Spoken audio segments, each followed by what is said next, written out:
Today, we're actually going to be digging into Boy Scouts wanting to include everybody, but ending up excluding everybody. Also in the news, we have Barron Trump, Trump's son, actually declining to be a Florida delegate after last week there was a report showing that he was supposed to be a delegate, and then a lot of people started attacking Barron. He just turned 18, poor kid. But then all of a sudden he's like, nah, I'm not going to do this. So he probably saw the pushback from that, and people are like, no, you do not want to get into politics. You saw what happened with your father, which is exactly what I said, but he's actually making the right choice here. But at the same exact time, it would be really cool to see the next generation of the Trump family get into politics. It would be really nice seeing that. Also in the news, we actually have a controversial Wisconsin clerk admits to violating election law and claims that she doesn't even understand it. Yeah, that's as confusing as it sounds. With that being said, we're going to be digging into that and a lot more on today's episode.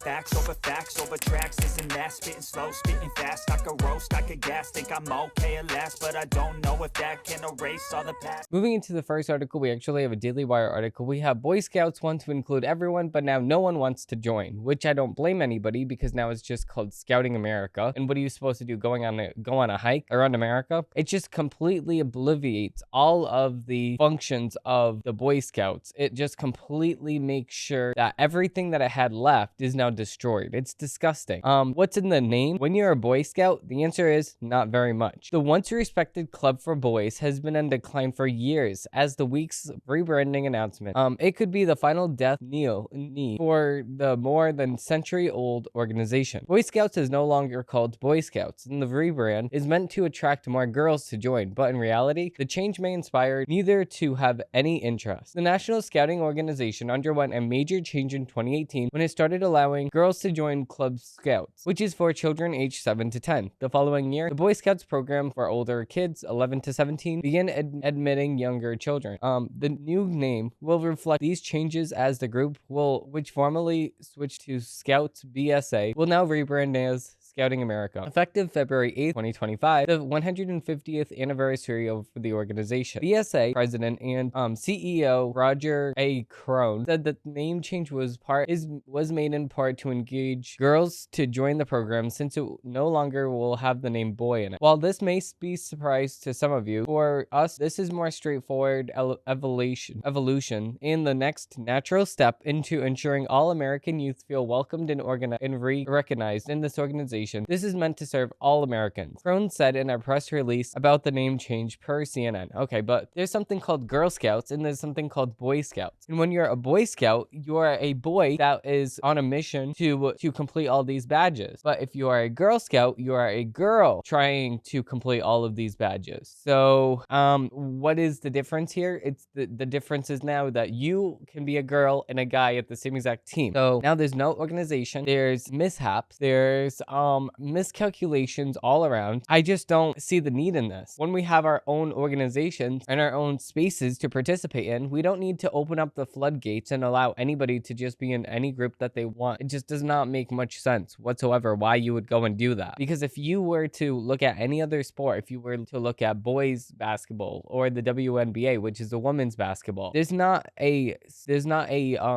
division that you play off against girls. There's not a division that guys play off against girls or girls play off against guys. That's just not a division that happens. So why is it that they're on the same team when they're Scouting America? It's beyond me. I mean, they're trying to make it more inclusive, these words, that mean the same exact garbage stuff. Inclusivity to the highest extent means that you are now excluded to the highest intent because of the fact that this organization now has no definition whatsoever. So and that's why I so full-heartedly agree with this title of this article. It's because of the fact that now when you add stuff to definitions, the word has no meaning anymore. And we saw this with many of things throughout history. We saw this with racism. When we're adding this to racism, that's racism, this is racism. Real racism that happens is no longer looked at as a real problem. It's looked at as it's okay, because now it's normalized. Just like if you say girls sports, now I'm going to allow guys to participate in girls sports. Now now there's no such thing as girl sports because now there's just sports. You completely blow up the whole entire definition of the word when you keep adding more and more and more and more and more and more and more things to that same exact thing. It's sad.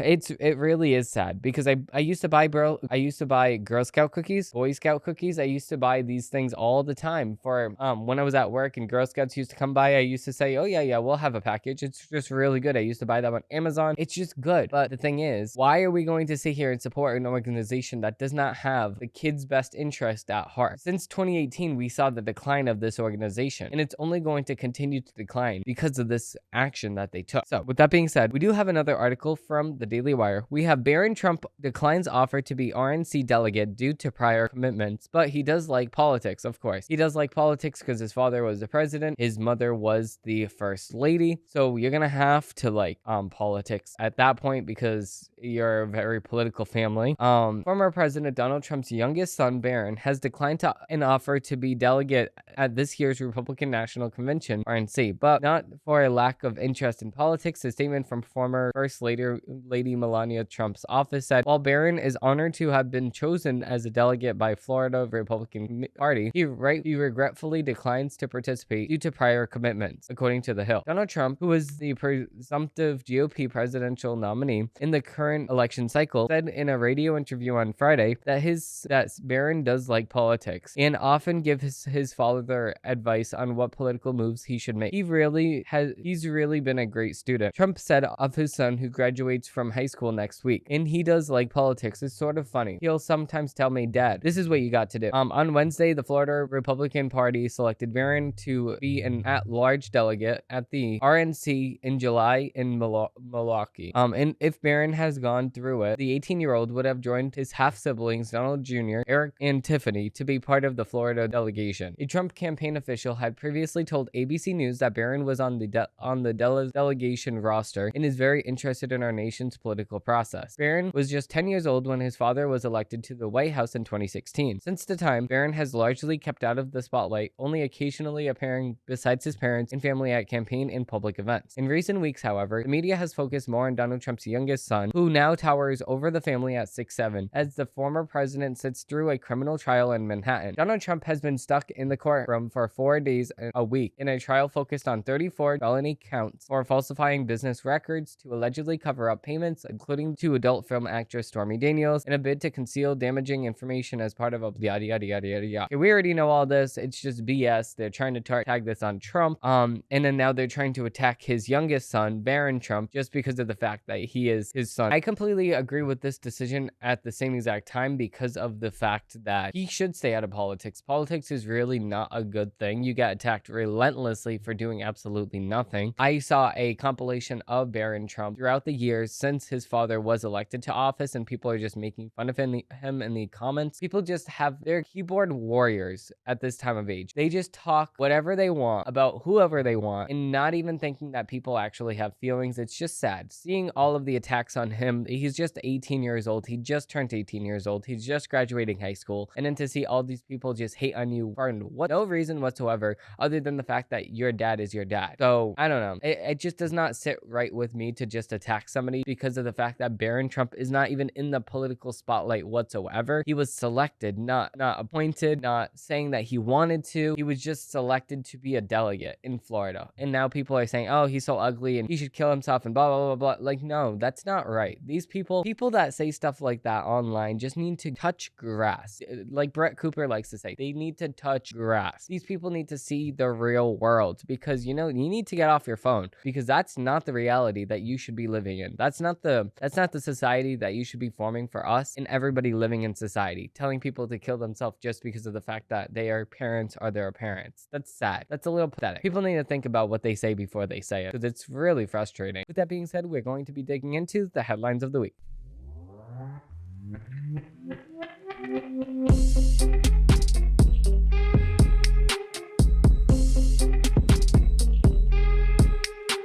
So So, digging into the headlines of the week, we actually have a Federalist article. We have controversial Wisconsin clerk admits to violating election law, claims that she doesn't understand it. So, it's more of the same. Kelsteen Jeffries in a city that made national news during the Zuck-Buck scandal of 2020. Green Bay's law-bending elections chief is at it again, but this time city clerk Kelsteen Jeffries admits that she doesn't understand the election law that she was breaking. In response to a complaint filed by the Public Interest Legal Foundation on behalf of 3 Green Bay citizens, Jeffries concedes that she has not been strictly adhering to statutory requirements and Wisconsin statutes, but the failure to do so was inadvertent and due to a lack of awareness of the statutory requirements. In short, this much troubled clerk was ignorant, not willfully, according to the legal response. It's more of the same for Jeffries, the former chief of staff for Green Bay's far-left mayor in the city that made national news during the Zuck-Buck scandal of 2020, in turn pugnative when its bumbling clerk previously twisted election state law. The law is clear. Last month, the PILF filed a complaint with the Wisconsin Elections Commission, WEC, alleging Jeffries ignored laws aimed at detecting abuse of the Badger State same-day registration process. Wisconsin is one of the 20 states in the District of Columbia that offers election day registration, according to the National Conference of State Legislators. The law is clear. The Elections Commission, after each election, is required to mail postcards to voters who registered on election day, part of its post-election audit, determined under state statute. Undelivered postcards will be sent back to the clerk's office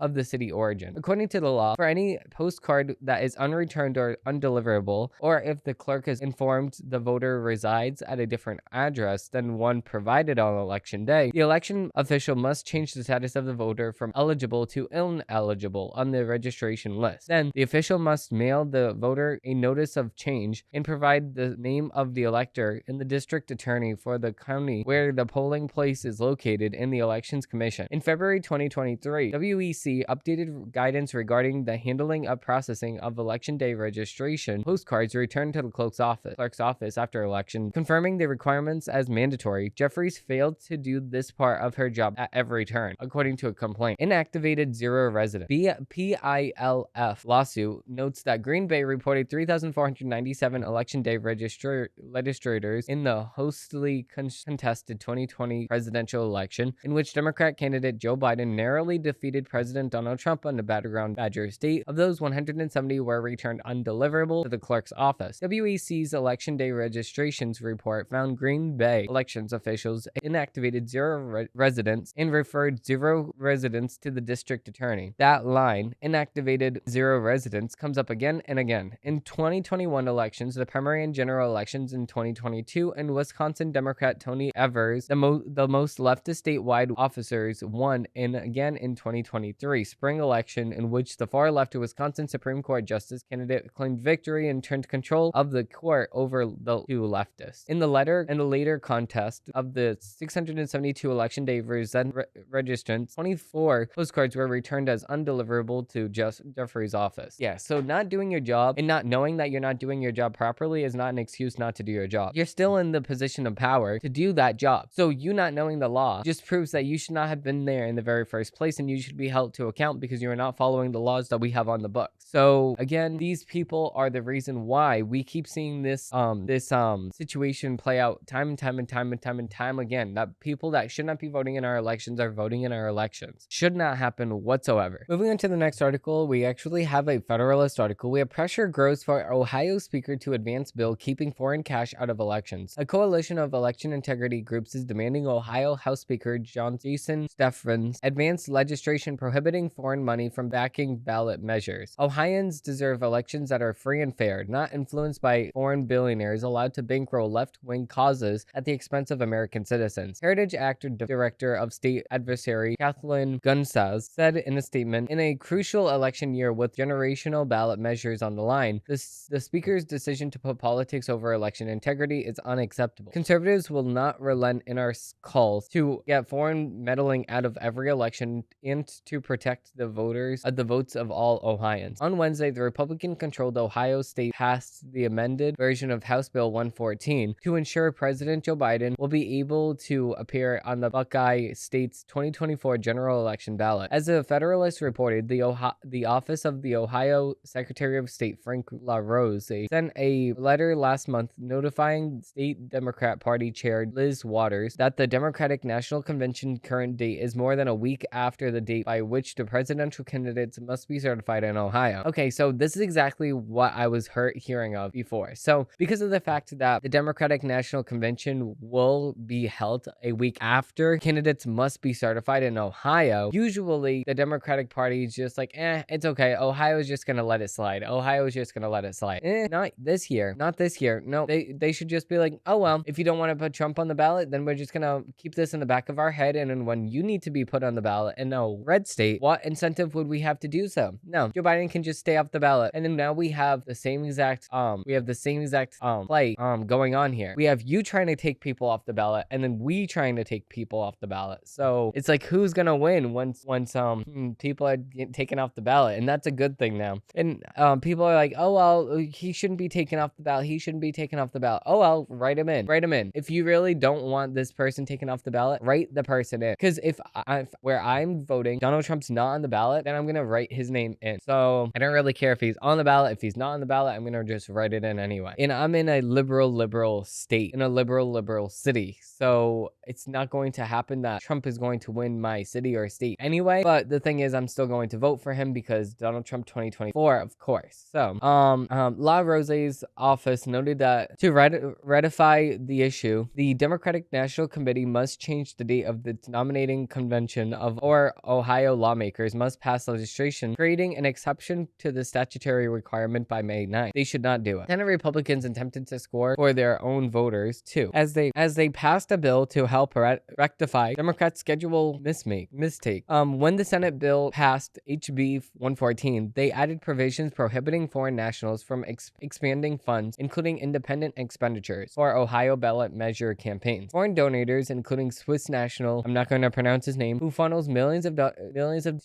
dollars to Democratic dark money groups, would have barred under the measure from making expenditures, advocating support for an opposition to an identified ballot issue or question, or to achieve the successful circulation of an initiative or referendum petition in order to place such an issue or question on the ballot. After clearing the Senate with anonymous Republican support and all Democrat voting in opposition, HB 114 met a roadblock upon arriving in the House. Speaker Jason Stephens, a Republican who has been elected to the position with the help of House Democrats, refused to allow debate on the measure, claiming the bill didn't have enough support. Nah, he shouldn't do that. He should just say, no, you know what, we're gonna do a debate. I know there's not a lot of support on both sides, but let's do a debate. We should talk it out like real civilized people. The House informally passed a measure extending Ohio's presidential nominating deadline on Wednesday. That bill, Senate Bill 92, does not include provisions prohibiting foreign money from being used in Ohio ballot measure campaigns. Stephens did not respond to Federalist's previous request for comment on why he did not permit HB 114 be considered by the House, or whether he believes foreign money should be allowed to be used in Ohio ballot measure campaigns. In her Friday statement, HPD Executive Director Caitlin Sutherland blasted Senate Democrats for trying to kneecap HB 114 and claimed they are playing high state games with partisan presidential politics. Their opposition to the measure, overwhelmingly supported by their own consultants, is wrong, and Speaker Stephens should act to get foreign interference out of our elections, Sutherland said. Honest Elections Project Action Executive Director Jason Sened also called on Stephens to pass HB 114, saying the Speaker must decide whether he's going to stand with Democrats and their foreign billionaires or protect Ohio elections from foreign interference. He noted that West, through his Berger Action Fund, has poured nearly $250 million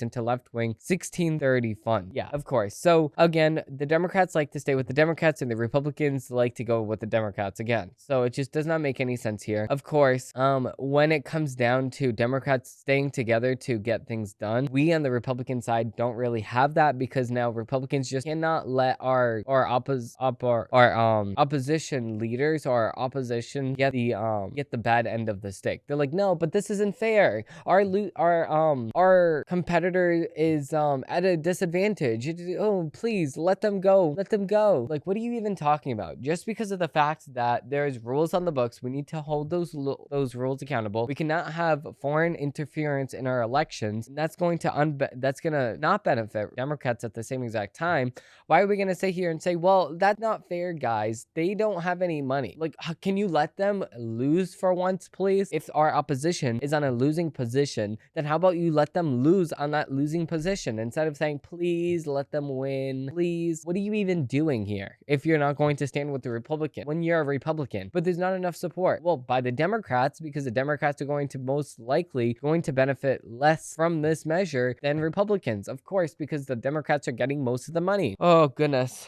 it's like, it's common sense. It's common sense. Let your opposition, let your contestants, let your the people that you're battling lose. Let them not get money so they can lose this election. And then you have to sit here and ruin it by saying, but please, can we let them have more money, please? What are you even doing? It just does not make any sense. I'm just trying to understand what these Republicans are thinking when they sign up Democrats to get the overhead on them instead of the opposite way. It's beyond me. It really is beyond me. With that being said, we're going to sum up this episode here. If you did like this episode and you do want to see more, you can check the link down below because I do have new episodes posted of this show every single Monday, Wednesday, and Friday. Thank you all for watching. Thank you all for listening, and I hope they have a great rest of your day. Bye.